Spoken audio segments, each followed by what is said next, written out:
भाइयों बहनों, अन्न संस्कारित होना चाहिए। जब बच्चा 6 महीने का हो जाता है तब उसका अन्नप्राशन संस्कार कराया जाता है, उसको ठोस पदार्थ दिया जाता है। कहते हैं अन्न का प्रभाव मन पर पड़ता है। एक बार महात्मा आनंद स्वामी के पुत्र रणवीर जो क्रांतिकारी थे, उनको जो है जेल में बंद कर दिया गया, जेल में रहने लगे। लेकिन भाइयों जब रात्रि में वो सोते थे तो उनको स्वप्न में ये दिखाई देता है, में सोते तो उनको ऐसे ही स्वप्न दिखाई देता है।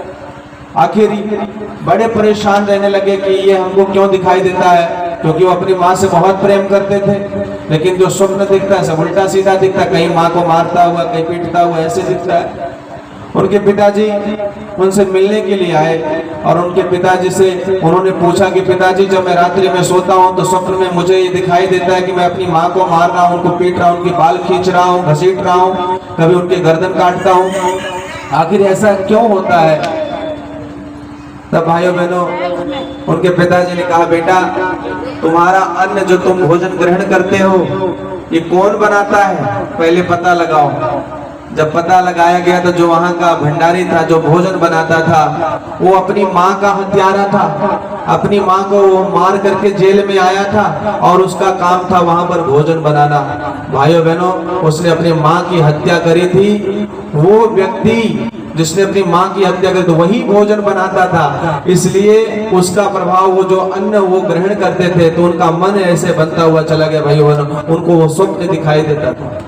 तो जो भोजन हम आप बनाते हैं, पवित्र मन से हमको आपको भोजन बनाना चाहिए, शुद्ध वातावरण में भोजन बनाना चाहिए, पवित्रता के साथ में भोजन बनाना चाहिए। किसी के प्रति हमारे मन में द्वेष ना हो, दुर्भाव ना हो। जब हम भोजन बनाते तो भाव यही होना चाहिए कि हमारे परिवार के सभी सदस्य ये कोई व्यक्ति नहीं अपितु देवता है, हम देवताओं के लिए भोजन बना रहे हैं। आजकल माताएं बहनें भोजन बनाती हैं तो पता नहीं क्या मन में सोचती रहती है। जैसा चिंतन आप करती हैं उसका प्रभाव भी आपके अन्न पर पड़ता है। निवेदन करेंगे कि जब हम भोजन बनाएं तो सबसे पहले उसका बलि वैश्य यज्ञ करें। एक रोटी के 5 टुकड़े कर लें, उसमें थोड़ा सा गुड़ मिला लें, थोड़ा सा घी मिला लें। एक कटोरी गैस की फ्लेम पर रखें, जब कटोरी हीट हो जाए तो 5 बार गायत्री मंत्र बोल करके स्वाहा के साथ 5 आहूति उस कटोरी में छोड़ दें।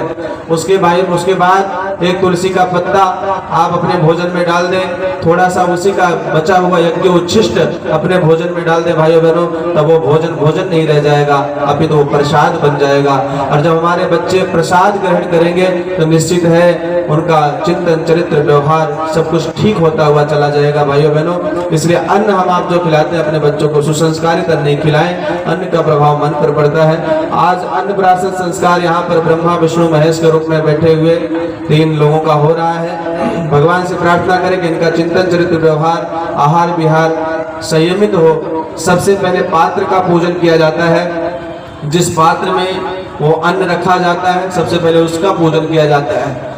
इसका भाव यही होता है हमारे बच्चों के अंदर पात्रता विकसित हो। जिसके अंदर पात्रता होती है वही कुछ ग्रहण कर सकता है।